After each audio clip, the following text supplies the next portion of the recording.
¿Qué tal? La siguiente lección de mitología grecorromana 2, vamos a concluir con el análisis del mito de Perseo para dar los preliminares también del siguiente gran mito heroico, que es el de Heracles.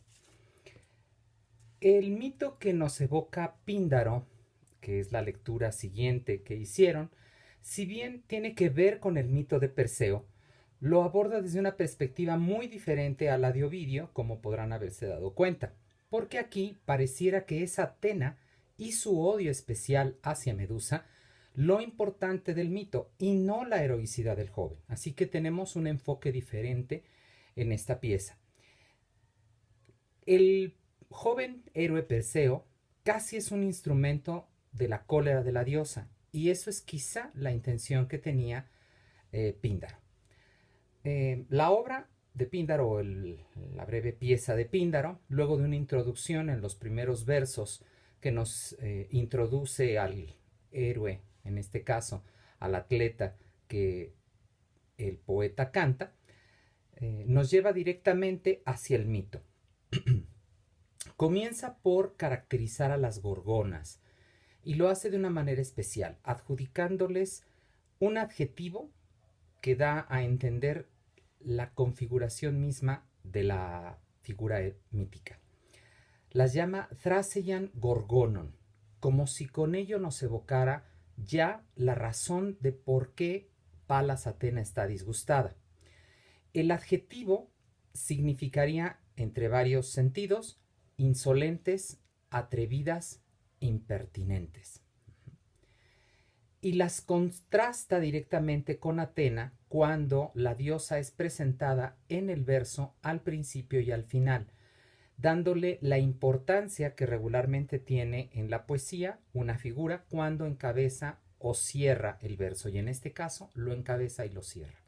Entonces es como si ya desde los primeros momentos lo que hace Píndaro es confrontar las figuras de ambas diosas. Las gorgonas, pues, son figuras contrarias a Atena. Después se nos dice que la diosa va a crear la flauta inspirada por los lamentos de las serpientes de las gorgonas. Claro que sería muy fácil comprender que se refiere a las serpientes de las cabelleras de estas monstruas, sobre todo a las de Medusa. Las serpientes de Medusa podrían haber llorado al ver morir al monstruo que las mantiene, cuando Perseo cercena la cabeza, pero también podría evocar los lamentos literalmente, es decir, los trenos, referir a esos gritos de dolor, y entonces ya no podrían ser de las serpientes, sino de las dos hermanas que ven caer a la tercera víctima del odio de la diosa y de la espada de su esbirro. ¿Por qué lo digo? Porque el treno es algo caracterizado en la obra de Píndaro. Él lo entiende muy bien como un género literario, pero al propio tiempo él escribió trenos, pero al propio tiempo aquí lo caracteriza. Él dice que este treno, este lamento, se padece, y usa el verbo dispenceo. Y agrega, sin camato, es decir, es algo que se padece con problema, con dificultad. Y ocurre hipokefalas parthenois haplatois, es decir, desde las cabezas virginales e inaccesibles. Esa evocación para mí es claramente referencia a las gorgonas, porque ellas serían inaccesibles por ser monstruos, pero también virginales, obviamente por serlo. Y entonces habría una unión entre estas serpientes y las gorgonas. Son propiamente las mismas.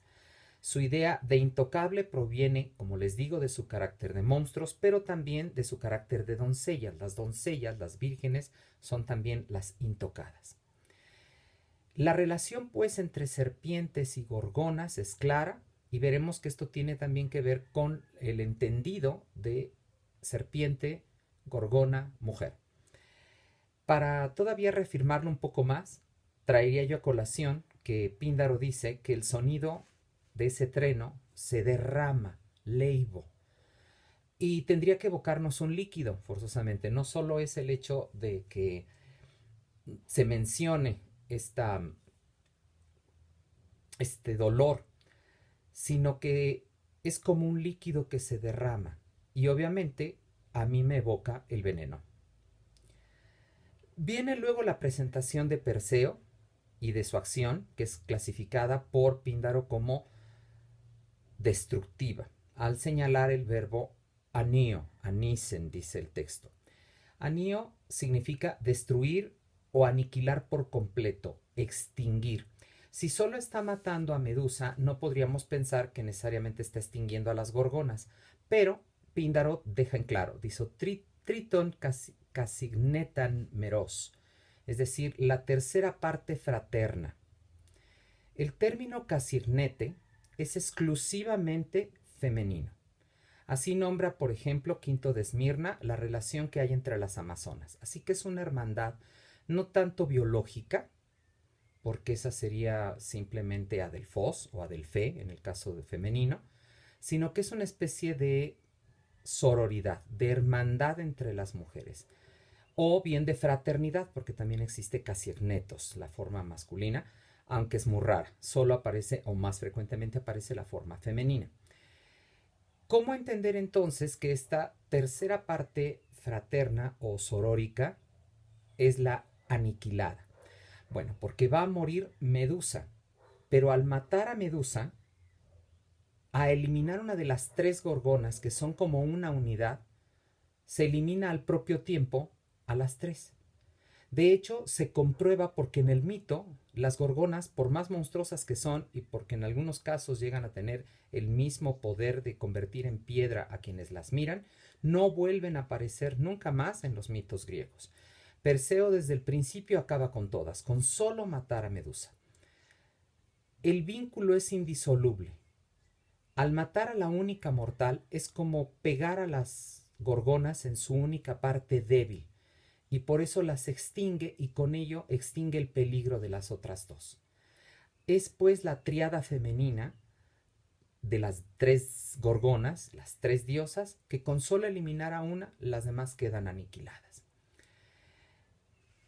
La primera acción es evocada como la extinción de la raza de Forcis, es decir, las gorgonas. Al eliminarlas, se extingue también el viejo orden. Y esta alusión de Píndaro se nota porque también incluye la tiranía. En ese momento se menciona a Polidectes, que fue el causante, como vimos, de que Perseo iniciara este viaje. Medusa, que es el aspecto terrible femenino, ya se ha transformado en arma en las manos del joven. O sea que ese poder terrible es ahora pertenencia del varón. Y con eso no solo se libera él, como vimos en el caso de Ovidio, sino que aquí parece también, al aludir a Polidectes, que con ese poder femenino puede también Perseo eliminar a todo lo que representa el viejo orden y liberar a su madre. Entonces, aunque Perseo aquí se está viendo pro-femenino, no estamos hablando de un héroe feminista, sino de un héroe que toma el poder femenino para poder usarlo en su ventaja, y que la feminidad se entiende en el universo simbólico de Píndaro, quizá, porque todo esto es una hipótesis, como ese poder tiránico, que podríamos enlazar directamente con la figura materna. Es decir, que los griegos se hubieran sentido de alguna manera opresos por la figura materna y buscaran liberarse. Esta idea no es propiamente mía, de hecho es una hipótesis que se viene manejando por muchos autores que tratan este sentido de que entre los griegos habría una especie de amor-odio hacia la figura materna. Amor por obvias razones, pero odio porque ellas representarían el dominio femenino durante la primera etapa de los jóvenes. Precisamente la cultura griega parece como impelerlos a que se liberen de la maternidad. Medusa es por fin nombrada y es caracterizada. Píndaro, como hará después Ovidio, la considera hermosa. Por lo menos así lo podemos entender al momento de que le da el epíteto de Euparau, es decir, la de hermosas mejillas. Un epíteto muy común para las doncellas, y que nos recuerda a la Medusa de Ovidio, y que hay que recordar también que a las gorgonas, a pesar de esto, a pesar de que podríamos suponer que son bellas, a ellas también se les llama doncellas. Entonces no sabríamos bien si solo Medusa era la hermosa y las otras no. Pero siguiendo el mito tradicional, quizá lo podríamos decir. Ella es contrastada con Perseo. No aquí, como en Ovidio, hijo de Zeus, sino el hijo de Danae, dice el poeta, y por tanto es el hijo de la madre soltera. Su nacimiento milagroso es prácticamente partenogénico. Cual el sonido de las gorgonas que se derramó, el oro también logró la concepción de Danae en un estado líquido, porque Píndaro aclara que es algo que se escurre, autoritos. Quizá es una coincidencia o quizá es el ánimo poético para darnos a entender que hay cierta capacidad femenina en el hombre y que él puede usar esa capacidad terrible de las mujeres en su beneficio. Todo en el canto de Píndaro parece evocar la relación de este con las mujeres. Los varones están ausentes. Ni siquiera tenemos a un padre protector o a un padre mencionado. Siempre hay una figura divina femenina, que es Atena. La diosa lo ama, es la que siempre lo ayuda, pero es también la que le está imponiendo la prueba. Entonces es un retomar quizá de una vieja leyenda, quizá del origen de todas estas leyendas. La diosa, en su parte protectora, es también la diosa que pone a prueba a los jóvenes, es decir, la misma divinidad es la que crea las pruebas para pasar del niño al hombre y lo libera al propio tiempo. Es ella la que da y la que quita, la que lo lleva a enfrentarla y a superarla. La diosa hace de él un héroe. Así que finalmente son posturas muy semejantes las de los dos poetas, pero desde ángulos diferentes. Y eso es lo que hay que notar cuando uno hace un análisis mitológico. Hay que tomar en cuenta las variantes, pero también hay que ver en qué coinciden, en qué podemos rescatar directamente de los mitos. Como cierre, Píndaro trae a colación lo que quería mencionar, que era la creación de la flauta. La diosa, evocada hacia el final como Partenos, es decir, Atena también recordada en este aspecto virginal, no puede ser algo aleatorio, ya lo estaba recordando, pero esta diosa virgen no es como las vírgenes destructivas, como las vírgenes insolentes de las gorgonas.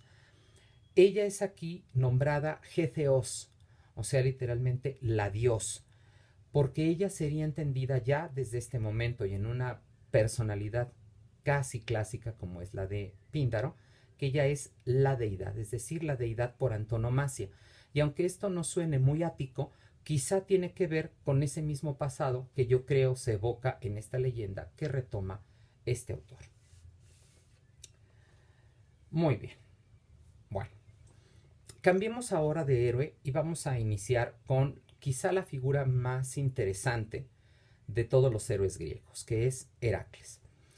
Él es sin duda el más preclaro de los héroes griegos y en quien mejor podemos reconocer los conceptos fundamentales que estos representan, porque es a la vez el representante más excelente de lo que es el superhumano en la mitología griega, aunque quizá deberíamos mejor definirlo como el supervarón. Es el epítome de la virilidad en todas sus funciones. En su complicada leyenda se reconoce la fusión de historias que no todas fueran pertenecientes necesariamente a él, a la misma personalidad heroica. Los mitólogos concuerdan en que en Heracles se reconoce un abigarrado conjunto de dioses y de héroes locales griegos, cuyas proezas fueron lentamente anexadas a una figura única. Este proceso ya lo habíamos visto, es el proceso del héroe folclórico que se convierte en héroe mitológico. Más aún, la semejanza que con él guardan otros héroes y dioses incluso extranjeros confirma la importancia que en materia mitológica tuvo el pueblo griego. Es fácil reconocer divinidades, divinidades o héroes cercanas a Heracles, y no solo porque en el mito mismo ya estén vinculadas, sino porque las características de esas divinidades o de esos héroes podemos entenderlas semejantes. Sería caso, por ejemplo, de Melkart en Fenicia. El dios fenicio Melkart, por sus características y leyenda, los propios griegos lo asimilaron a Heracles. Pero en el mismo caso estaría, por ejemplo, el dios Adón de Lidia o el héroe Gilgamesh de Sumeria, e incluso yo agregaría al Sansón bíblico. No porque todos partan de una misma figura mítica oriental, sino porque todos partirían de un mismo concepto, una misma idea, que es esta de la supervirilidad que yo les decía, que casi podríamos llamar del supermacho. Estas especulaciones no son recientes, de hecho, propias de los autores clásicos ya. Si para el vulgo hubo un solo Heracles, para los eruditos antiguos fueron varios. Diodoro de Sicilia contaba 3 Heracles, y eran el Heracles egipcio, que había levantado las columnas en los confines del Atlas africano, que ya veremos es parte de sus leyendas. Otro era el Dáctilo de Lida, conocido como el Heracles cretense, que había instaurado los Juegos Olímpicos. Y finalmente estaba el Heracles tebano, que era el más famoso de los 3 y que es el conocido de las leyendas. Pero Cicerón, por ejemplo, decía que Hércules, que es el nombre latino, eran 6. El primero era hijo de Júpiter y de Licita, y vivió en Grecia en tiempos remotos, y él fue el que combatió con Apolo por el trípode de Delfos. El segundo era el egipcio, era un hijo del río Nilo. El tercero era el Dáctilo cretense. El cuarto era hijo de Júpiter y Asteria, esa diosa que después era la isla de Delos y era hermana de Latona, y era el Heracles Tirio, es decir, el que los fenicios conocían como Melkart, y aquí ya vemos esta fusión de personajes. Este Heracles Tirio había tenido una hija de nombre Cartago, que era epónima de la ciudad africana, que fue enemiga de Roma. El quinto era el llamado Bel, y era adorado en India, y el sexto era obviamente el hijo de Júpiter y Almena, el más conocido. Si Cicerón mencionó 6, el sabio Varrón todavía iría más lejos y contaría 43 Hércules diferentes. Ya fuese porque varios personajes tuvieran el mismo nombre o ya porque como apelativo se empleó en un sinnúmero de guerreros o de marinos o de célebres descubridores o de colonizadores de nuevas tierras. Con todo, esto lo que descubre es que Heracles es el más complicado y a la vez el más amado de los mitos heroicos griegos, y por tanto el más difícil de interpretar en su totalidad. Y más porque las versiones poéticas son relativamente pocas y normalmente concentradas en un solo aspecto de su mito y no en el mito completo. Es decir, no conservamos una Heraclea, a pesar de que las hubo, e incluso obras poéticas así, no conservamos ninguna. Entonces nosotros nos tenemos que remitir a autores compiladores. Y esto, como vamos a ver más adelante, complica las cosas. Asevera Antonio Ruiz de Elvira que hay que llamar Hércules a este personaje, que es la derivación castellana del latín Hercules, asegurando que la tradición española es demasiado sólida como para ser modificada, es decir, que no debemos llamarlo Heracles, sino Hércules. Y para ello arguye que hay muchos otros nombres que seguimos en tradición, aunque estén mal tomados del griego, como Sófocles, que debería ser Sofocles, o Hécuba, que en realidad debería ser Hécabe. A mi juicio, este razonamiento pierde validez cuando notamos la leyenda del héroe, la cual gira en torno precisamente a ser Heracles, es decir, a ser literalmente la gloria de Hera, lo cual pierde todo eco en su latinización. Igualmente creo que sobran otras interpretaciones etimológicas del nombre Heracles que se quisieron buscar, como Hercala, el dueño del tiempo, ligándolo a este tipo de divinidades todopoderosas de otras mitologías orientales. ¿Qué pasa con la versión romana? ¿Qué importancia tiene el Hércules latino?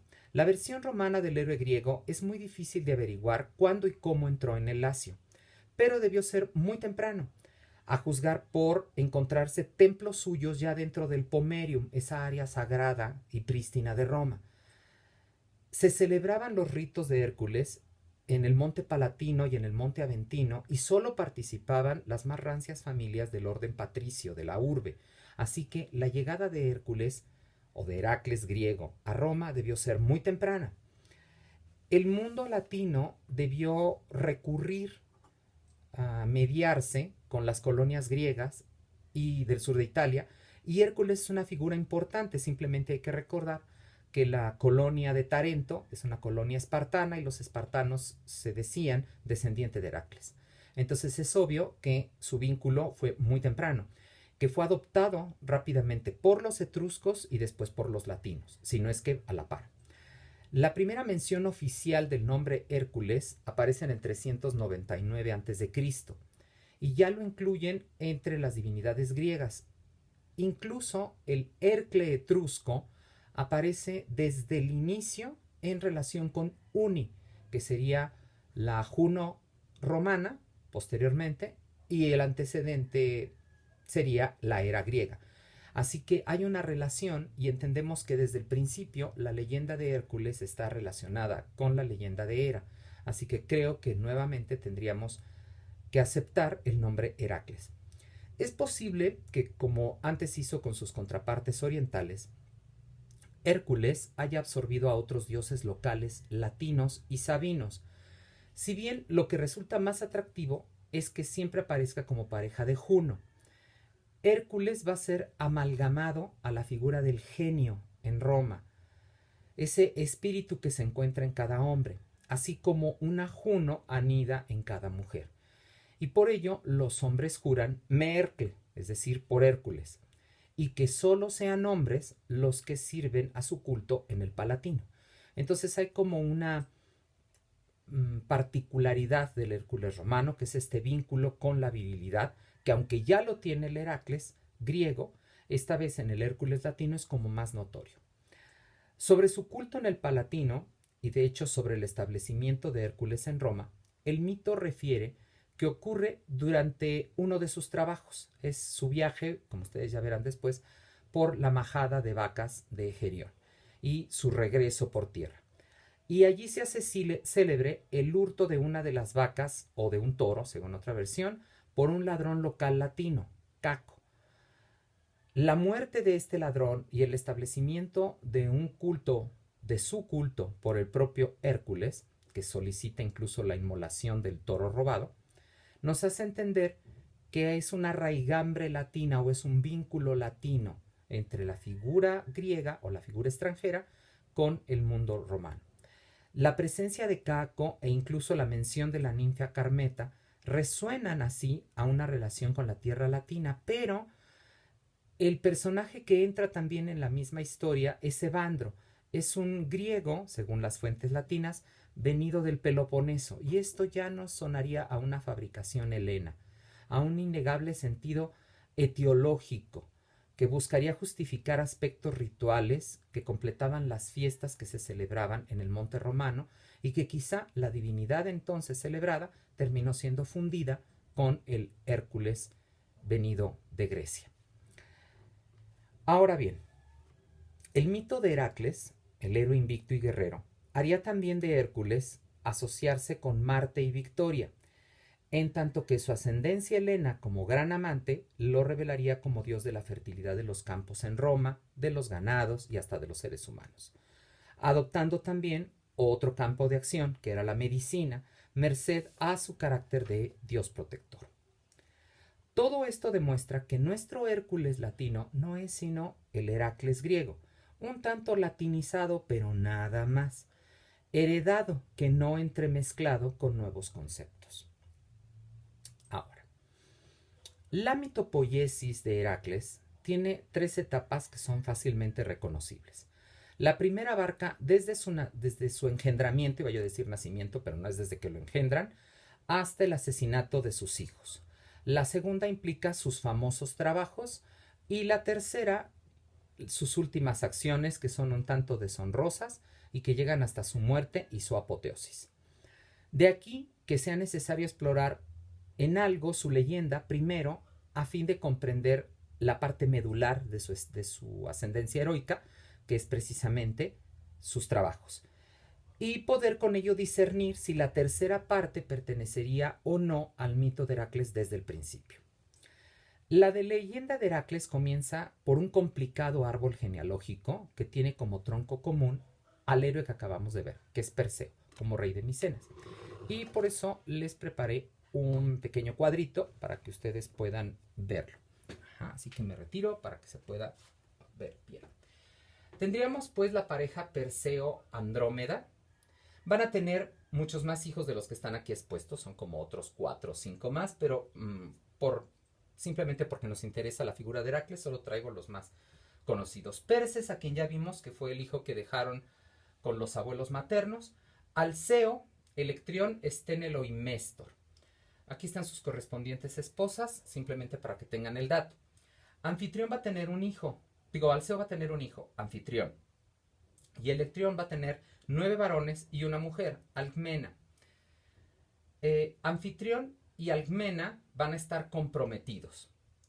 Esténelo, ya vamos a ver cómo es que tiene este hijo de Euristeo, que me faltó ponerle la línea vinculante. Y Méstor nos interesa porque uno de sus descendientes va a tener relación directa con el mito de Heracles. Tendrá primero a Hipótoe, este tendrá a Tafio y finalmente Ptéralas, que es pues sobrino nieto de Anfitrión y sobrino bisnieto de Electrión. Y Ptéralas va a tener 7 hijos más. Ahora, Anfitrión es prometido de Alcmena. Y por eso, cuando el tal Ptéralas robe los ganados de Electrión, que era en ese entonces el rey del lugar, el rey de Micenas, Anfitrión promete ayudarlo, auxiliarlo en la guerra contra este pariente incómodo. Y parte Alceo y rescata los ganados. Es por eso que decide Electrión casar a Alcmena con Alceo. Pero decide el propio rey emprender una campaña de conquista y de ajuste de cuentas contra su sobrino.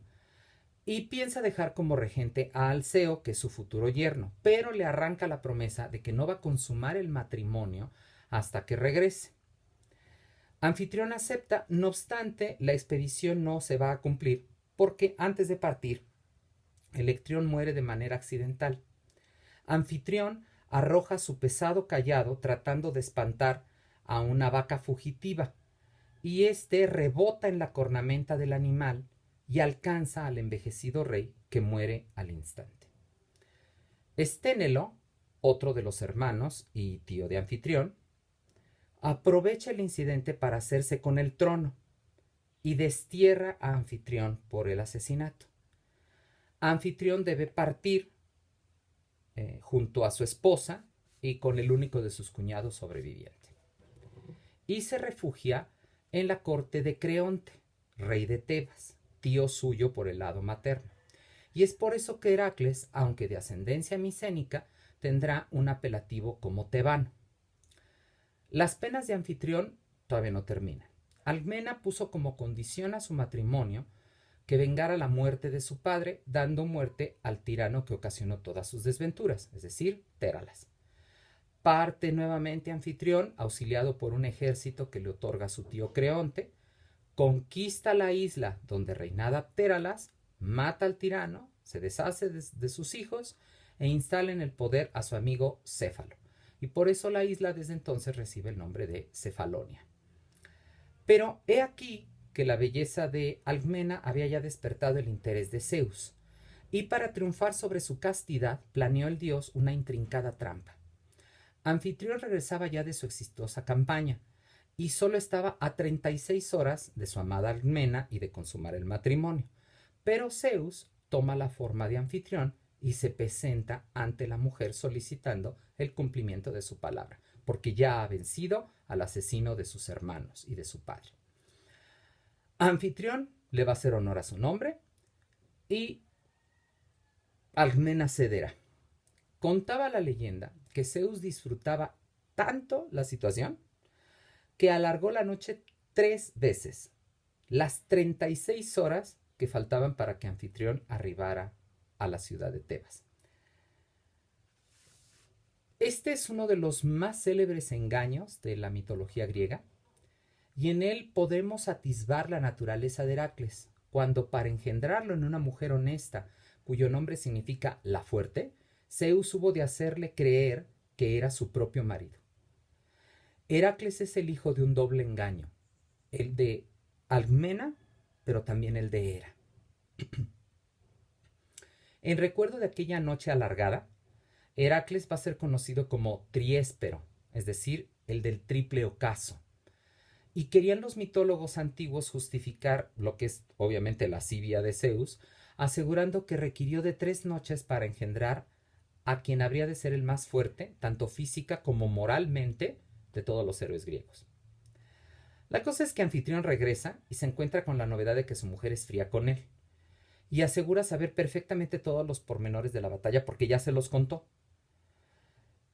Y además tiene pruebas, una copa que el falso anfitrión ya había obsequiado del botín de guerra, misma que había desaparecido poco tiempo antes. Con la situación tan extraña, Anfitrión llama al sabio Tiresias, el adivino de la corte tebana, y éste le comunica que su mujer ha sido tomada por Zeus y le ha engendrado un hijo, el cual va a estar llamado a ser el más grande de todos los héroes. Las fuentes varían y dan diversos acontecimientos luego de este oráculo. Unos dicen que Anfitrión yació con Almena con una noche de diferencia y engendró él también un hijo, y orgulloso estaba de compartir la mujer de Zeus. Pero otras dicen que nunca volvió a tocarla y que el hijo que tuvieron entre los dos fue engendrado antes de Zeus. Esto suena un tanto extraño, dado la idea de la reticencia de Alcmena para aceptar el matrimonio si no había vengado a su padre. Así que la primera versión es la más común y también sería la más lógica. Ensorbecido por su acción, Zeus se vanagloria en la corte celeste de que de su sangre habrá de nacer un descendiente que está llamado a ser rey de Argos, rey de Micenas. Hera, a quien las acciones de Zeus no habían pasado inadvertidas, urdió un funesto engaño y con singular artificio responde a las petulancias de su consorte, diciéndole que miente, que jure por el agua del Estigia que el niño que nazca de su sangre va a reinar en Micenas. No duda Zeus y jura por las aguas heladas de Estigia. Apenas ha pronunciado estas palabras, Hera baja de su trono, retiene a Ilitia a su lado, impide el parto de Alcmena y adelanta el parto de Nícipe, la mujer de Esténelo, que en ese momento era rey de Argos, y nace el pequeño Euristeo de 7 meses. Orgullosa de su ardid, regresa Hera al Olimpo y proclama ante la asamblea. Esto es Homero. Padre Zeus, el del rayo deslumbrante, ya nació el hombre que gobernará los argivos. Es Euristeo, el hijo del Perseide Esténelo, de tu estirpe, no es indigno de gobernar a los argivos. Contaba la tradición que la propia Ilitia, o en ocasiones es la misma Hera, para detener el inminente parto de Alcmena, se presentó en el palacio de Tebas y se sentó junto a la cámara de la reina, cerca del altar, con los dedos de las manos entrecruzados en sus rodillas, que a la vez las piernas estaban cruzadas. La desfallecida reina ya tenía los mortales dolores de parto y no tenía esperanza de que dejaran de sufrirlos. Ya llevaba, de hecho, según una versión, 9 días y sus noches en parto. La rodeaban todas sus sirvientas y entre ellas destacaba una muchacha rubia llamada Galintias o Galantias. Era de pobre cuna, según nos dice Ovidio, pero tenía el aprecio de su ama y esto era recíproco. Notando Galintias la funesta figura junto al altar, que parecía estar interviniendo en el alumbramiento, urdió una manera de auxiliar a su señora. Salió de la cámara con apuro y dijo: quien quiera que seas, felicita a mi ama. Alcmena ha parido, es madre y sus deseos se han cumplido. Desconcertada, Ilitia se levanta y desanuda sus dedos, rompiendo el hechizo, y la reina puede expulsar al bebé finalmente. Satisfecha de su engaño, la criada soltó la carcajada y la diosa indignada la tomó de los cabellos, la arrastró y la transformó en comadreja. De hecho, el nombre griego, Galé, estaba similar al nombre Galintias. La comadreja conservó el color rubio de la doncella en su cabello y su carácter vivaz, además de su apego a los humanos. Los griegos empleaban a las comadrejas a la manera de los gatos hoy en día, a quienes no conocen hasta sus vínculos más estrechos con Egipto. Se dice que Ilitia condenó a Galintias, a la comadreja, a parir por la boca, porque con esta había favorecido el engaño. Quizá es una mala visión de los antiguos de que las comadrejas, como casi todos los mustélidos, suelen transportar a sus crías de una madriguera a otra para evitar los peligros, y por eso se los llevan en el hocico y pareciera que se los están tragando o a la vez que los están devolviendo. El parto doble de Alcmena refiere que primero nació el niño de Zeus y luego el de Anfitrión. Otros incluso dicen que con un día de diferencia, que nace primero Heracles y hasta el día siguiente Íficles. Temerosa de la cólera de Hera, Alcmena hizo que el pequeño fuera expuesto en un campo. Y Hermes, o en algunas versiones Atena, tomó al niño y lo llevó al cielo. Encontró a Hera dormida y dejó al pequeño a su lado, o incluso sobre su regazo. Al despertar, Hera se conmovió ante la criatura indefensa y le ofreció el pecho para amamantarlo. El pequeño succionó con tal fuerza que lastimó a la reina del cielo y ésta lo apartó con violencia. No obstante, la leche seguía fluyendo de su divino seno y las gotas quedaron fijas en el cielo, marcando el camino hacia el Olimpo cuando la diosa regresó. Y es la Vía Láctea, y por eso la denominaban así. Hermes, o Atena como vimos, devuelven al pequeño a su madre luego de que hubo mamado la leche de la inmortalidad. Pero la persecución de Hera no va a concluir aquí. Pero eso lo vemos en la siguiente ocasión. Pásenla bien.